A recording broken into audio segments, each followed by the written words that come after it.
บายดี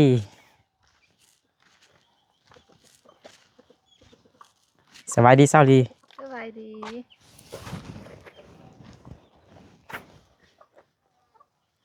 โอ้ท้องฟ้าสวยมากท้องฟ้าสวยมากคิดว่าแม่นบ่นึกสวยมากบ่แม่นซ้ำพี่น้องเนาะเอากลับทักทายสบายดีพ่อแม่พี่น้องเด้อวันนี้บ่นึกกับเศร้ารีบไปไสยะมาก็เลยมาแวะลิ้นน้ำน้องประยงก่อนพอดีน้องใจเอาหมักม่วงให้เฮากินหรอกน้องใจงามขึ้นทุกมื้อพี่น้องเอาหมักม่วงมาตอนอ้ายเลยเนอะเอาหมักม่วงมาให้อ้ายนึกเนอะ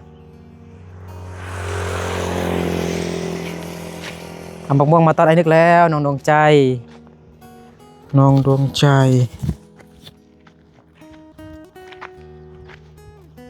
สบายดี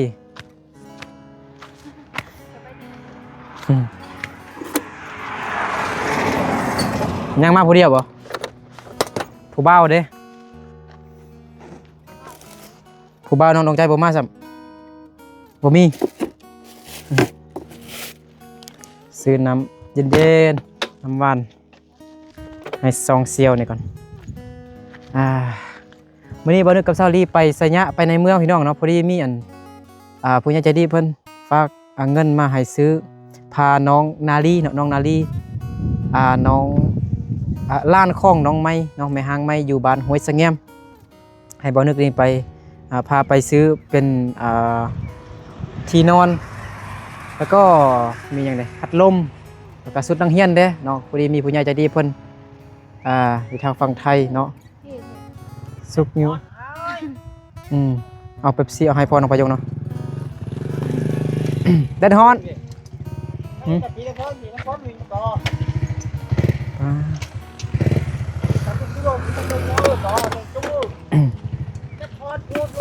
เด็ดฮอนพ่อน้องประยงไปยังมาหันตัดฟืนที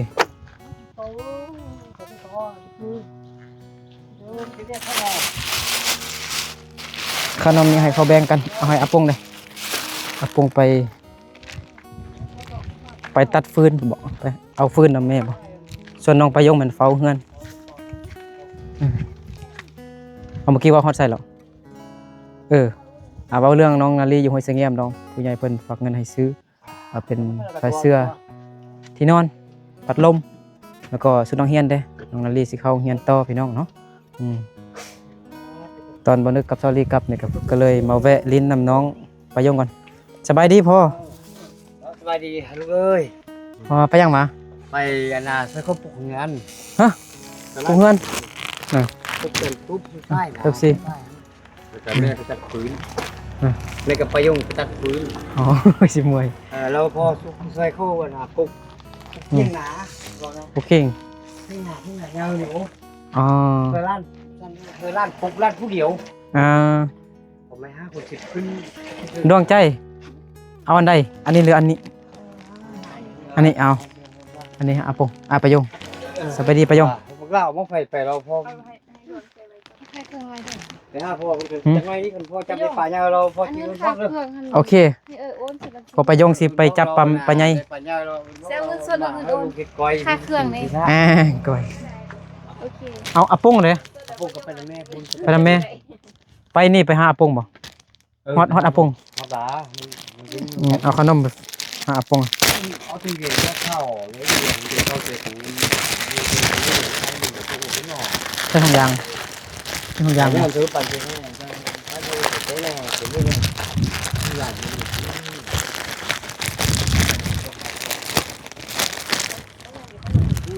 นี่สกัดตารถนี่ก็ได้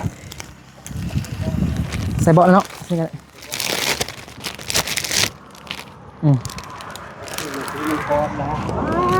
มาน้ำก้อนเด้พอประยงไปช่วยเขาปลุกเงิน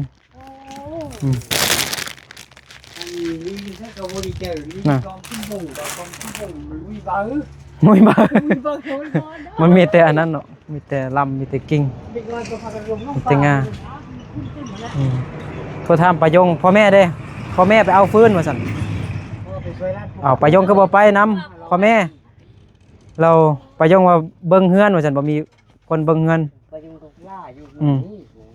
ไปย่องฝากเครื่องเด้ ลูกกองอีทีนี่ แพ็คเครื่องเด้ หม้อได้หม้อตื้อๆห่อต้องทำดูที เอากระสีน้ำไปเนี่ย ก่อนแล้วเหรอบ่เอานิดใหม่ขึ้นหนึงก่อนทักทาย FC เด้สบายดี FC เด้น้องไปย่องได้ค่ายเครื่องดีเด้เห็นบ่แพ็คเครื่องเต็มทั้งแก๊สทั้งกล้องทั้งท่องยางลูกค้า กูตาเดียวเอาตาเดียวลงไหมเนี่ยเขาอ่ะที่จีสาเขาโอ้เด็ดฮ้อนเนาะ จึงเลยไปเฮไปไล่ได้มื้อนี้นะ เด็กน้อย เอาลูกมันนี่อย่างลูกน้องชายบ่ อยู่ฟุก ล้านนี่เป็นหมึกนะมื้อนี้น่ะ ปุกเฮือนแนวใดเฮือนให้บ่ส่วนบ่ บ่พวกเงินที่หน้าที่พวกเงินอยู่ คิดว่า ใช้บุรองจับ ก็มีแต่มันผู้เดียว จังให้เนาะ มันต่อเลยเหรอ เทคนามันเที่ยงหน้า ใกล้บ่ใกล้บ่แต่นี้ไป ก็มันอยู่ไฟนี่น่ะเพื่อ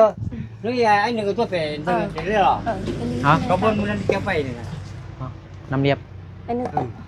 บนให้อ่ะนะบนน้องยกอ่ะนะเงินยกอ่ะนะเงินน้องไปยกน้ำเข้าอ่ะนะฮู้แล้วน้ำเรียบข้างพี่แค่นั้นมีแค่เราผู้เดียวอยู่ไฟน้ำเรียบอ่ะเนาะใส่นวลค่อยไปค่อยมาแล้วเด็ดฮ้อนเนาะถ้าขี่รถมาก็ยังฮ้อนเลยขี่รถมาลมพัดมาก็ยังฮ้อนฮ้อนแฮงมื้อนี้แดดออกแจ้งจังปังแต่เช้า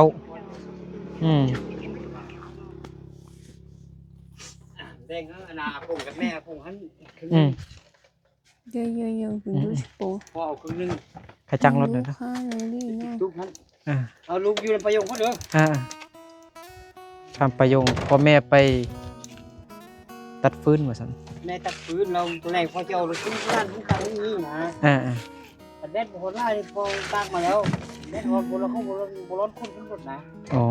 แต่แรกพอปุ๊บเดียวโอ้แดดฮ้อนเนาะสิเอารถเข้ามานั่นนี่ไปเรียกคนอื่นก็ยันประโยคธรรมดาบ่มึงขึ้นได้จริงๆจุ๊กไปได้ซาเลยใช้มาญี่ปุ่นก็ยังบ่ได้พาเถอะเขาดอกเครื่องเงิน10ล้านโอ้เนาะฮะรถเข้ามาในก่อนนู่นตุกกี้ดีเนี่ยเดี๋ยวตุกเขียนต้องเห็นเด็กเขาเอาเก็บที่ชี้เลยเห็นหัวบังอ่ะเมืองยังคันdưới đèn pin này thành nó bắn mà nó là kiểu đã từ sau cũng phải thua tôi sẽ đâu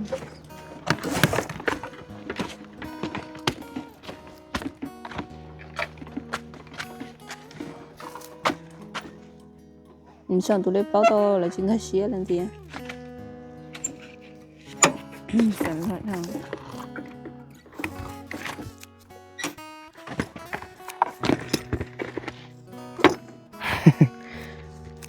รถกระติดยากเนาะสักข้อพอสุดนั้นเลยสุดบดสุดเลยจ้ะสุดจ้ว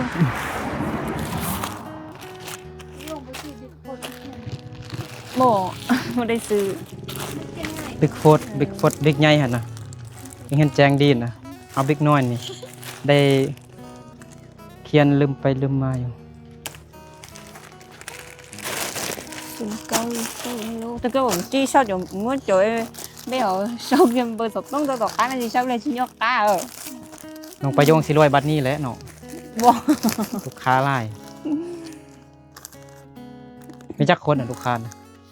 ผู้ละอันบ่โดยเอาเดนบินเขาชอบว่าลูกค้าบ่ก็ได้เนาะ1 2 3 4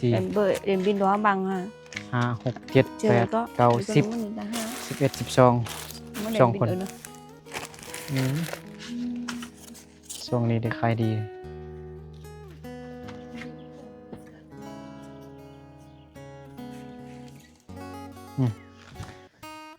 มีแต่ฟ้าบ่ได้เงินฝากบ่ได้เงินตัวนึงบ่ บ่ฮู้ ลูกค้าตัวหนึง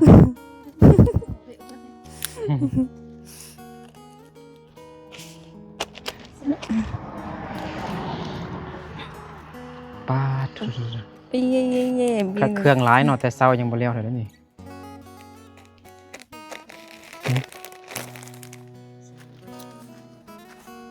น้องใจอยากรับเนาะ ตัวนี้ติดประโยชน์ หืม ติดกัน แม่น เครื่องตัวนี้ติดกับบ่ แม่น พากันกินข้าวแล้วนะกินข้าวแล้ว ยัง ไปกินข้าว ประยงบอสเราไป ไปกิ เอา นขนม เรา นะ ว่าเราแจ้ค่าติดกันครับประยงเสา5,000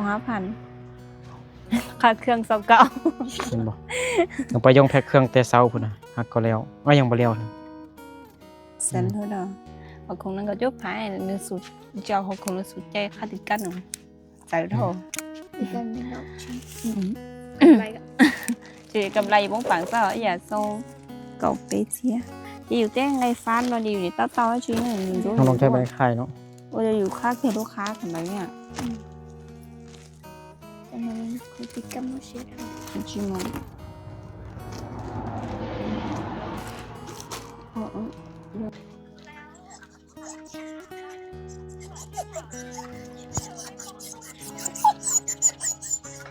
กระโตมาแล้วจะกินขนมแล้ว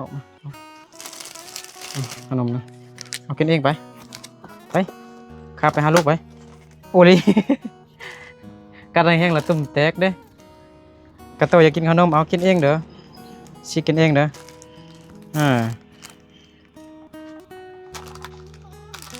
อาสิกลับบ้านหรอก เป็นตัวยักษ์ยักษ์นั่นได้อยู่ mấy tay tư จะมีแต่ห่างกันว่า nhá này ห่างกันแล้ว ấy giờ con cứ thức khai bỏ à อาจีอ่ะ ย้อย อาจี ชอบใช่ไหม ไอซีรีวิวเครื่องน้องประยงก่อนประยง ừ. ประยงใครเครื่องยังเด้ มาซีรีวิวให้ลูกค้ามาอุดหนุนน้องประยงหน่อยเด้อ อันนี้แมนเอ้าคือบ่มียังใช่ไหมบ่มีชื่อใช่ไหม bộ này kiên โอ้อันนี้แมนสเกิร์ตเด้อทุกคนเด้อสเกิร์ตก็คือกระโปรงเนาะกระโปรงขาสั้นแต่บ่แม่นทรงขาสั้นแต่จะเป็นแบบสเกิร์ตเนาะภาษามงเขาเอิ้นว่าจังได tía เตี้ยเนาะเตี้ยแม่นสเกิร์ตเด้อคล้ายๆแบบกระโปรงกับบ่แม่นกระโปรงแต่มันจะใหญ่ๆกว่าเนาะแต่สเกิร์ตมันจะแบบหัดงามๆเนาะโซค่าเบากระมักเนาะต่อไปแม่นอีหยังก่อนนี่ไปยังซีเนาะ ซื้อคนบ่นี่ซื้อคนบ่นี่อยู่ในนี่ซั่นน่ะอยู่ในนี่มีหยังเด้ มีเสื้อ เสื้อเนาะเสื้อทุกคนเนาะน้องประยงค่ายสเกิร์ตเสื้อแล้วก็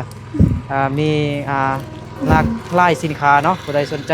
อีหยังก็ทักหาน้องประยงได้เด้อเนาะเบอร์น้องประยงแม่น020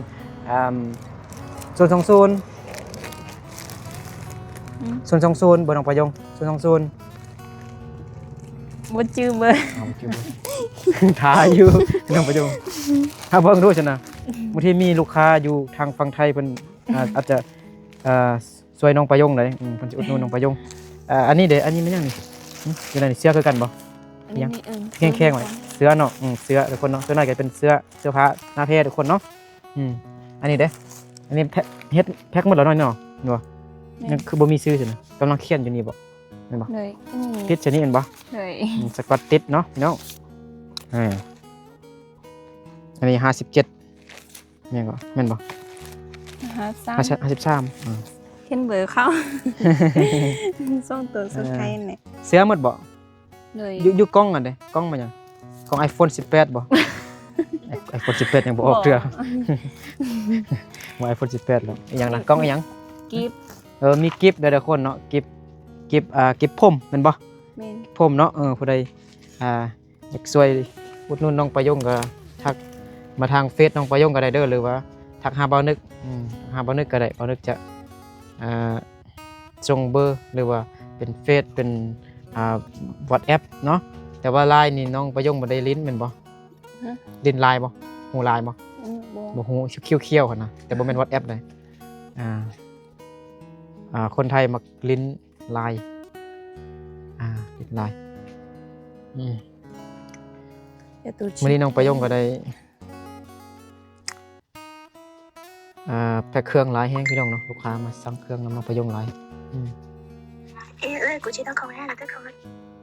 จนน่าจะเป็นแต่ลูกค้าคนมงเนาะแม่นบ่ แม่น เราล่มมีบ่ ฮะ เราล่มมีบ่คนเราล่มมีบ่ฮะ บ่ บ่มีแต่คนมงเนาะ เฮ้ย วันนั้นเราเสื้อบิ๊กฟุตนั้นมา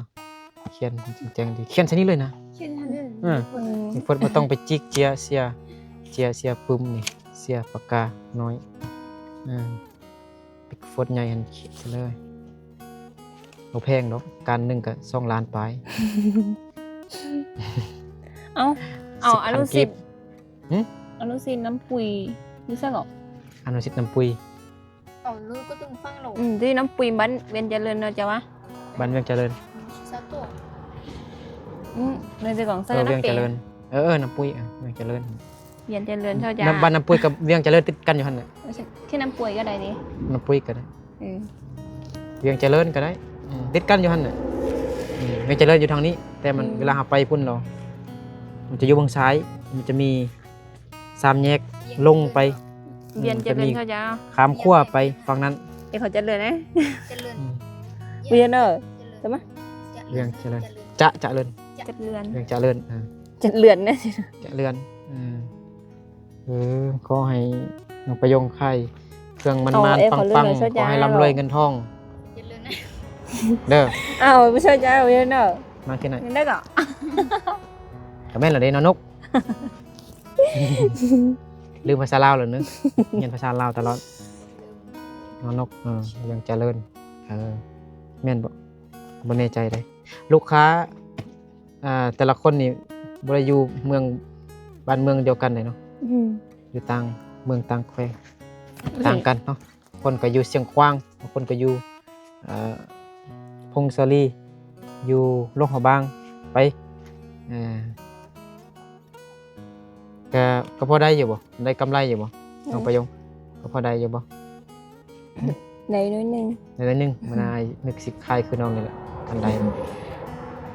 พอมีเงินซื้อเกลือซื้อแป้งนัวซื้อขนมมีเงินไปโรงเรียนเนาะได้เงินหลายกับแบ่งให้น้องใจเด้ เหมือนจะน่าสุดเลย ตอบแล้วตื่นอยู่โอ้บ่แม่นตู้น้องแตกนะบ่อันนี้นะนี่แว่นน้องคือปะนี่ยังแว่นพี่น้องเนาะ ดูใส่ต่อ มื้อนี้แดดร้อนน้องประยงบ่ได้ขาย iPhone 17ดิ บ่ขนาดบ่ยังบ่ได้ใส่ น้องประยงสั่ง iPhone 17มาขายต่อต้องไปยืมเงินธนาคารก่อนเนาะ iPhone 17เท่าไหร่ก็30ปลายล้าน40 Pro Max แต่มันขึ้นอยู่กับความจำมันความจำหลาย1,000 กิกอะ40ปลายล้านติซื้อโทรศัพท์ซื้อรถดีกว่าเนาะประยงยังบ่ทันมีรถประยงอยากได้รถจักรบ่ ยะ มันแรงกับฟันเห็นเลขไปซื้อเลข6 ตัว Đạt ơi, em có áo tan cho luôn à? Ê ơi, của chị tao น้อง không ประยง ra จะ là ได้ cái รถ không. จักรชุดใจเนาะเพื่อคือไปส่งเครื่องจังซี่แหละบ่มีรถจักรยืมรถจักรเข้าก็บางทีเขาก็มีเวียกไปเด้บ่ทันหั่นนะคันมีรถจักรเป็นของตัวเองนี่สบายอยากไปตอนใดก็ได้เติมน้ำมันใส่กับผิวไป จะเจ๊ยังไง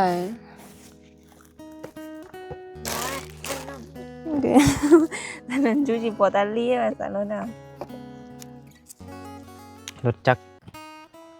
กรเว็บ7-8 ล้านคันรถจีนรถไทยมัน20ปลายล้านแต่เป็นรถเถื่อน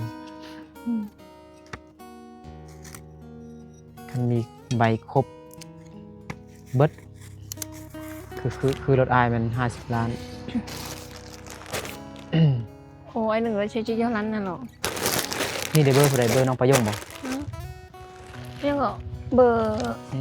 ร์พอ เบอร์พ่อบ่ โมโหพอสัเข็นสัง อันนี้เป็นเบอร์พ่อเนาะนี่เบอร์พ่อน้องประยงเด้อผู้ใดอยากลมอยากจีบลูกสาวพ่อน้องประยงก็โทรมาหาพ่อกันเด้อ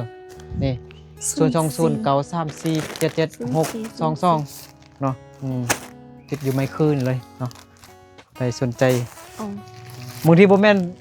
เบอร์พ่อน้องประยงที่อาจจะแม่นเบอร์เสื้อของพ่อน้องประยง เขียนไว้นี่พี่น้องเนาะ ประยงบ่ฮู้พอเขียนใส่คนเนี่ย บางทีแม่นเบอร์ผู้สาวไว้จักเนาะให้นึกลองโทรเบิ่งเนาะติดเบอร์ผู้สาวหา สุ่ เล ม ย สี่ถือว่า สิเฮ็ดหยังกินน่ะเดี๋ยวซื้อของกินมาซ้ำซื้อแต่ขนมน้ำหวานกินน้ำกับกินข้าวกับน้ำเนาะปงไปน้ำแม่นบ่ โดย วันนี้น้องประยงก็มีเวียกเลยเนาะก็คือแพ็คเครื่องกับเบิ้งเฮือนเด้เบิ้งอันลูกกระโตเด้บ่มีผู้ใดอยู่เฮือนเนาะไอล่าก็ไปหาเงิน เอาจิปด ไอล่าไปยังก็คุดขิงเนาะ ฮะ ไอล่าไปยัง ไอ้ลากไป หาเงิน บ่ฮู้ ไป เมื่อกี้ไอ้ลากเข้าไป บ่ฮู้บ่แม่นไปคุดขิงน่ะปลูกขิง บ่แม่ ไปยินพ่อว่าไปเฮ็ดหยังสวนขิงน่ะ เอาจิปดเบิ่งเทก็ยอมเปิ้นนอกก็ลองกันยอ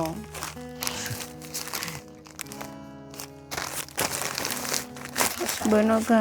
ชิเป้ ไอล่าไปหาผู้สาวหรือที่ ไอ้ลากเขายังไปไปอันนี้เนี่ย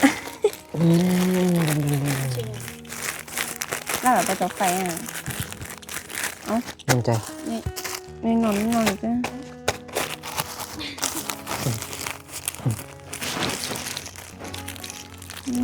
ป้อนนอกคือนี่ก็อุ้ยที่วันนี้ อันนี้สิเฮ็ดคอนเทนต์ตลกนะเฮ็ดคือเด็กน้อยนะลิ้นอันนี้คลิปหนึงอันไอ้นึกเฮ็ดอันนี้ก็เอาอันปืนมาเฮ็ดเห็นบ่เป็นคลิปไอ้เฮ็ดยิงปืนบ่ไอ้คลิปตลกอะนะ ไม่ได้เห็น คนเบิ่งเกือบฮอดแสนแล้วนี่มันคือไปได้ซั่นน่ะฮะคุณ ดอกอักกว่า บ่ได้อยู่เด้นี่บ่ได้นี่บ่ได้ไอ้ถอยหลังมาจังซี่แล้วก็นี่บ่ได้อยู่เด้ปะเลยเห็นบ่บ่ไปเองเลยเห็นบ่ฮู้บ่มันเป็นหยังเคยลิ้นบ่ฮะนี่มันมีอันรอโซอันนั้นอยู่นี่นะเห็นบ่กระโตเด้อ เบิ่งมันสิความบ่มึงไปหากระโตแล้วบ่แม่นได้บ่กินได้บ่แม่นขนมได้ ป้อนอีป้อนอย่างลูกตักว่าคือหกคนน่ะที่เราเช็คแล้วอยู่ใจนะ เอ้ยครับบ่นึกกับซาลีก็ถ้าน้องประยงเขียนอันนี้แล้วก็ น้องประยงก็สิฝากนำซาลีให้ซาลีไปฝากเฮาอยู่อนุสิทธิ์คนทรงอยู่บ้านเมืองเพียง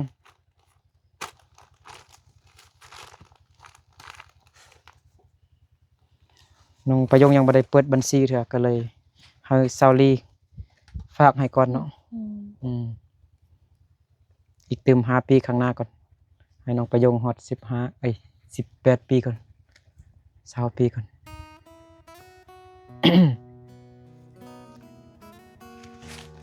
น้องประยงใครเครื่องได้เงินหลายกับ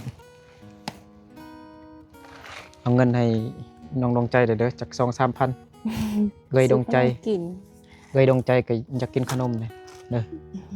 เอาเงินให้เอ้ยเด้อเกยดวงใจเด้อมันเอ้ยป่ะ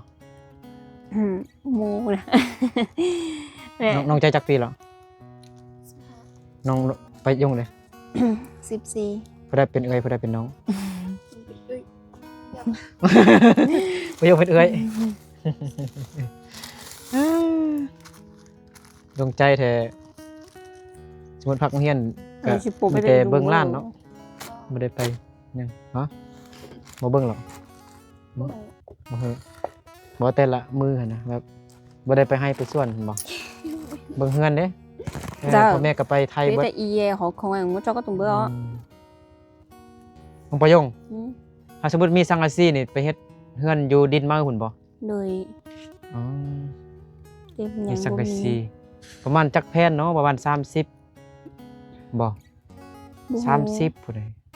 30เฮาต้องได้เฮ็ดบอนอันนั้นเด้บัง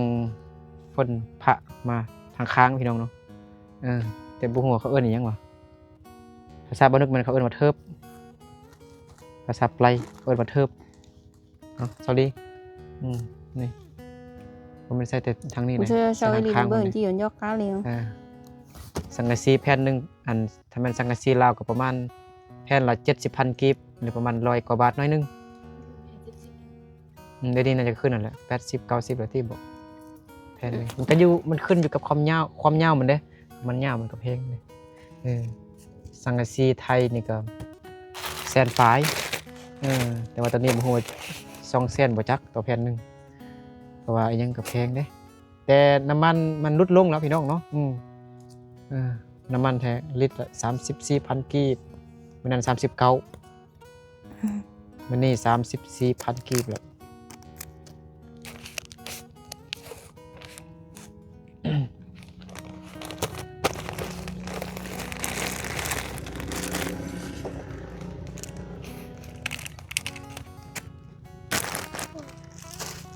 Chua bó bữa ý cho บ่อยากเข้าหนูมันจะอยากเข้าบ่บ่อยากสิกินมะม่วง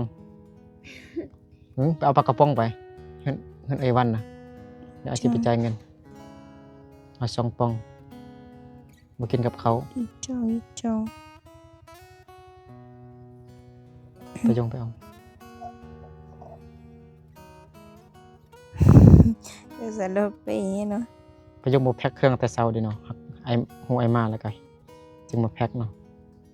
Bố tuần sau bà dùng phết đê phải thừa sắp mứt được Nè. Phải sắt thừa sắt con เฉพาะซับก่อน Ý cho rồi đến nổi mà โทรศัพท์ในใส่ดีอยู่บ่ Đi โทรศั vô พท์ดีอยู่ iPhone 17เห็นบ่ของปลอมแน่นอน ทางล่างมัน iPhone 17เลย Cho mỗi thứ đó là sao lại mới cho nó dùng bờ nó rồi là lý nó từ này ให้น้องอันดวงใจแพ็คได้บ่ ให้น้องดวงใจเขียนได้บ่ Ý cho โอ้ติบ่เขียนนะ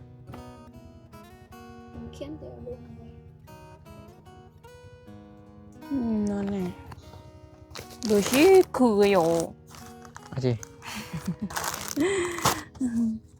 มาเบิ่งดูดวงใจพี่น้องมาเบิ่งดวงใจ quỷ ní mình ใคร xong mình xong ăn ดวงใจใครนำบ่เป็นแล้วไปแกะเอาจนขาดหมดมาด้วยแกะให้ดู không phải để chạy ได้อยู่นะครับโอ้ อ้าว ฟ้ามันจนฟ้ามันจนอันนั้นหมดแล้วพี่น้องเนาะฟ้ามันจนแตกเละหมดแล้วเป็นยังไงนะ เอาแค่จีต้าหรอ กินแบบธรรมชาติเนาะใครบ่ได้ก็เลยเอาแคลจัดการเลยเนาะดวงใจบ่ธรรมดาเนาะแคลแข็งแรงดีเลย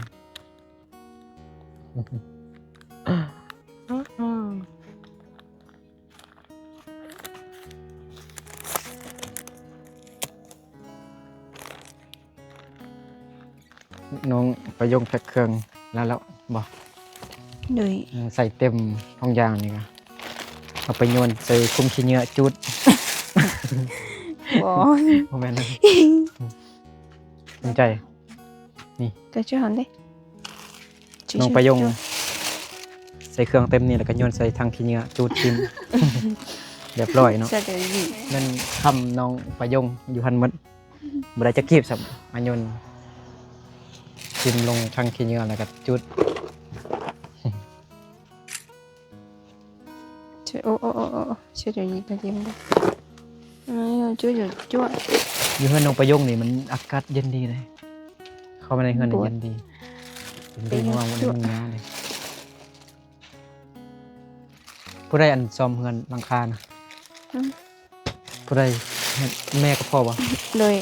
hôm nay xong น้อง khoản เลย ฮะ น้องบ่ได้เฮ็ด bỏ nông bèo hiền น้อง này เฮ็ดยกขึ้นดูมอ ảnh này có à ยกขึ้นนะก็ดีใจยิ้มเฮ็ดปกคลิปเด้อ hả ไม่เติมเทื่อนึง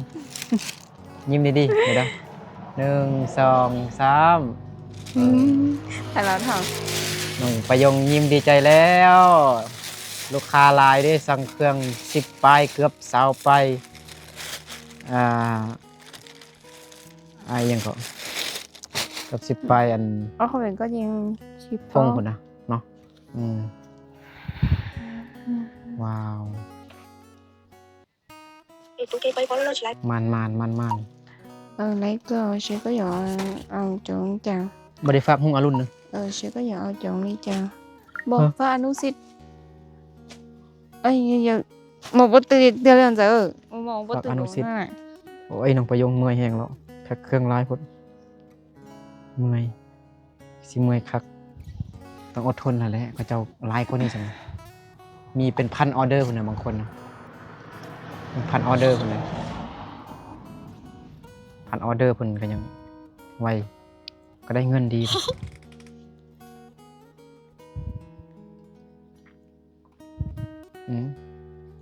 อันนี้ชิปโปนี่ คือว่ายั่งอยู่ฉันนะ ฮะ ยั่งอยู่อันนึง เข้าบนทรงอันบนฟ้ามา เดี๋ยวทายเขาส่งบนฝากมาเถอะ โดย ทายเขาส่งบนฝากมาก่อนเนาะ บได้ทรงก็ได้ มาส่งกัน อื่น ไหน กัน จุดทิมเลยเนาะ บ่อันนี้ ทั้งโมเมนต์ไปนะไอ้กลับก่อนเลย โดย ไอ้กลับแล้วก็พากันนอนเด้อ โดย ยังก็พากันเต้นติ๊กต็อกใน2 คนอันนี้มันเสื้อไหมวะโอ้ยฮอนบ่ฮอนหน่อยยำฮอนก็ซื้อกั แต่ น มะม่วง หนาว เกียงกาโลตัวใช้นั่นหรอกเอาก็เลยไปลุงไปหรอ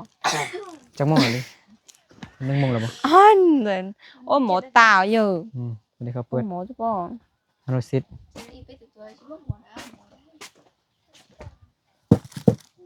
น้องประยงสิตำมักม่วงกิน ก็เกิดมา เตาเกิมมาแปลว่าได้อยู่เนาะแม่นบ่ แมน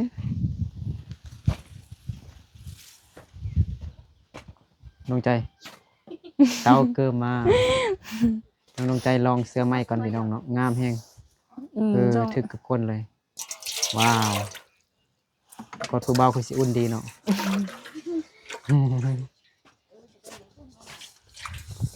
ประโยค นี่ก็ มื้อนั้นเมื่อยบ่ได้เงินจักแสน ได้ ฮะ100,000 1,500,000 เซมฮะ บ่ได้เฮ็ดโอ เต นะ เตแม่เอาหา2 เซน นี่แม่เอาแต่แสนเดียว แม่บาไม่เอา2 เซนเฮาไปยงไปเอาเครื่องเด้ ไม่อดเอา เท่า ก็เราใช้น้องกี้ชอบเป็น เท่ายังก่อแม่งก่อเท่ากับเท่าแล้วเนาะบ่นุ่มแล้วเนาะแม่นบ่น้องประยงน่ะเท่าแล้วเนาะไอ้น้องดวงใจน้องประยงว่าน้องเท่าแล้วนี่เท่าเมื่อกี้น่ะเท่าแก่แล้วดิเท่าเสี่ยวน่ะเท่าดวงใจเท่าประยงไอ้ว่าเสี่ยวดวงใจเสี่ยวประยงเลยน่ะ Dạ. Thế thì sai nói. Ký giáo với nó xu rồi.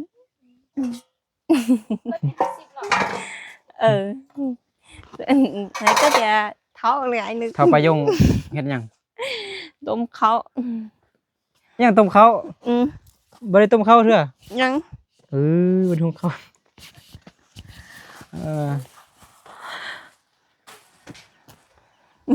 กินครับได้แล้วก็หุ้งเอาเนาะหุ้งครับนั่นเอาเนาะ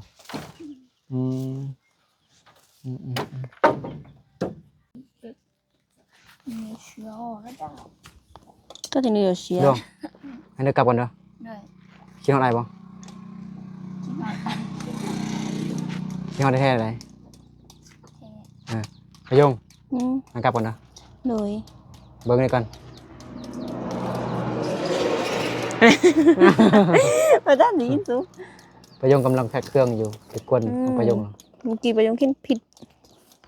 Mường เป็นพิษเงินอะไรนึกเอิ้นนะ